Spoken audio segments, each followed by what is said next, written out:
All right, this is the 8th defensive possession for Weber State. They come back out in a nickel formation or a nickel package. You see their linebackers. They've moved both of these outside guys kind of up onto the line.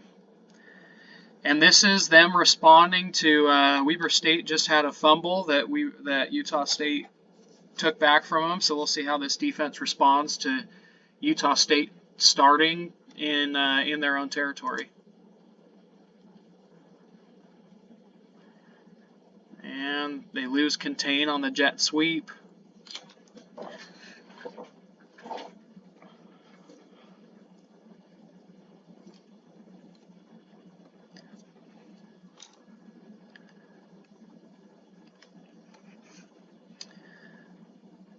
This is kind of an interesting formation from Utah State.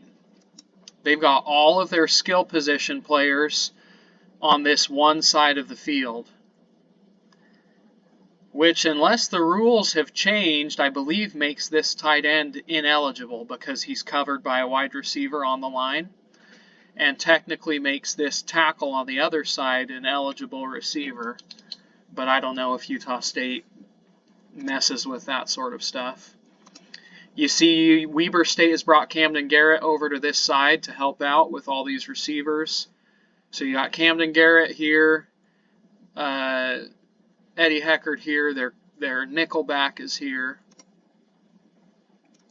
And looks like their safety is walking up to cover this tight end. 54 is coming on a blitz. Pretty good coverage there from Eddie Heckard.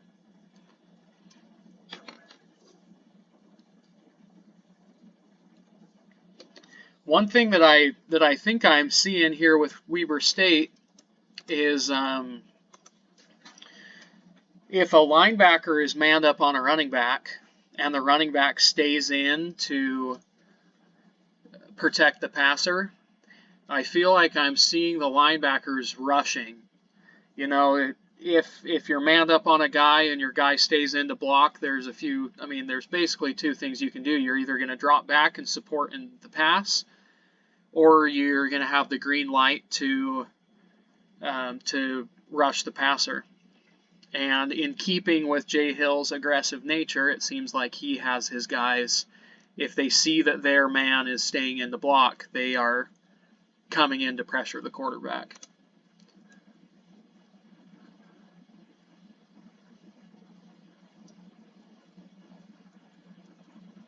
Still in that nickel package. Corners are backing up a fair amount. It is 2nd and 10, so maybe we're looking at more of a zone. You see Eddie Heckard here is backed off and he's facing in towards the quarterback. Looks like a zone to me. Utah State attacks that with just a little hitch route.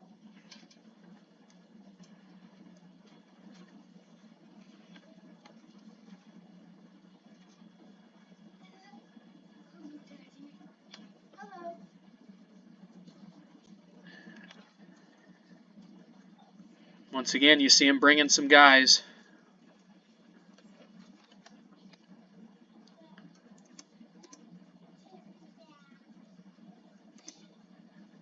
Looks to me like definitely number 6 here was coming on a blitz. Probably number 54 as well. We're on a assigned blitz. The linebacker on the other side, I can't tell if it was a blitz or just kind of rushing once he saw his guy was staying in or once he read a certain way.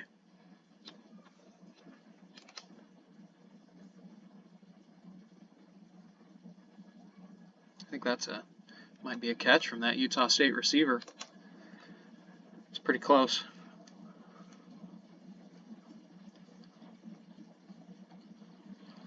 Just bringing 3 here.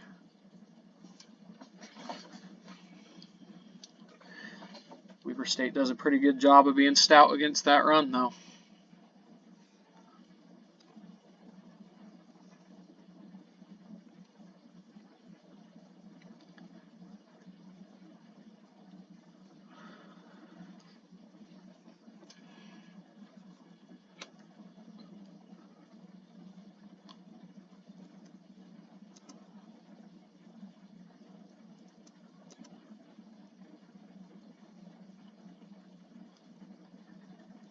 Still in a nickel.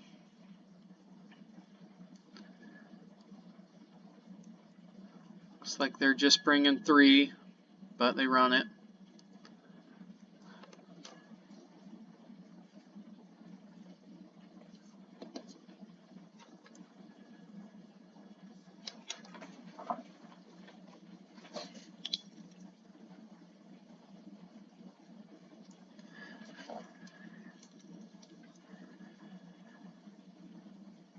And you see that middle linebacker coming on a blitz. And your running back's able to squirt through there. Pretty nice tackle by that free safety coming up. That's a touchdown saver.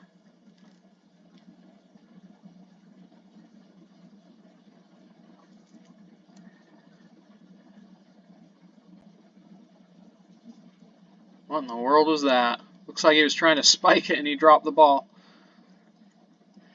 Just going back to that last play, I have a feeling, just based off of what I hear about Jay Hill, that he wants his safeties to be good tacklers.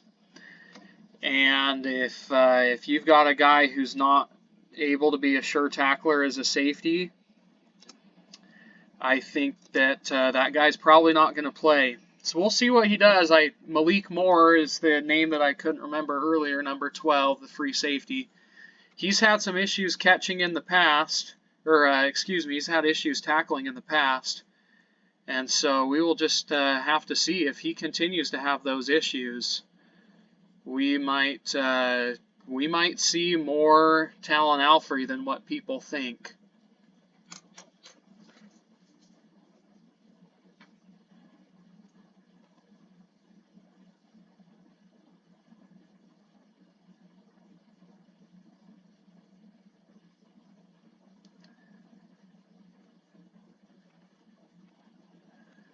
All right, here we are.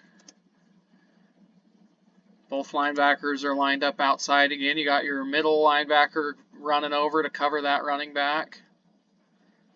Good coverage from Heckard. You know, they don't complete many passes on Heckard. It feels like the quarterback has a hard time throwing an accurate pass, and maybe Heckard gets bailed out a little bit, but when it happens so often, it makes you think, you know, he's probably doing some stuff right, which is why he was such a highly sought-after recruit, and BYU's lucky to get him. Or are they calling holding on the defense? They did. Well, never mind. I suppose he wasn't in as good of coverage as I thought he might have been.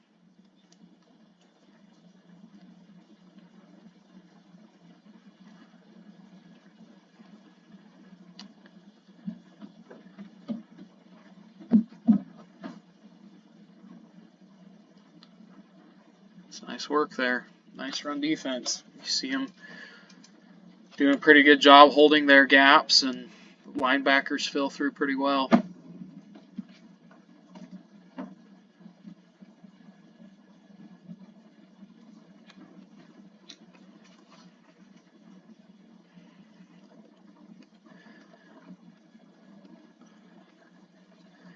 Utah State calls timeout. This is important. I mean, if they can score before halftime, that makes a big difference for Utah State here.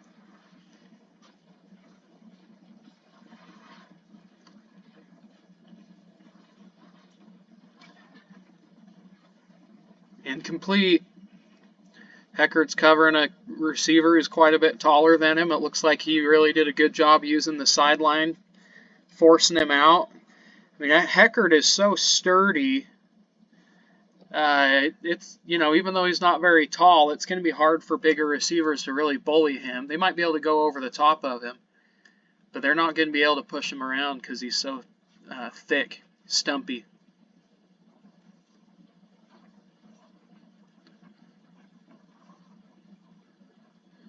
What a play. Goal line stand right before halftime. This Weber State defense, Jay Hill, they make plays. They make some pretty nice plays.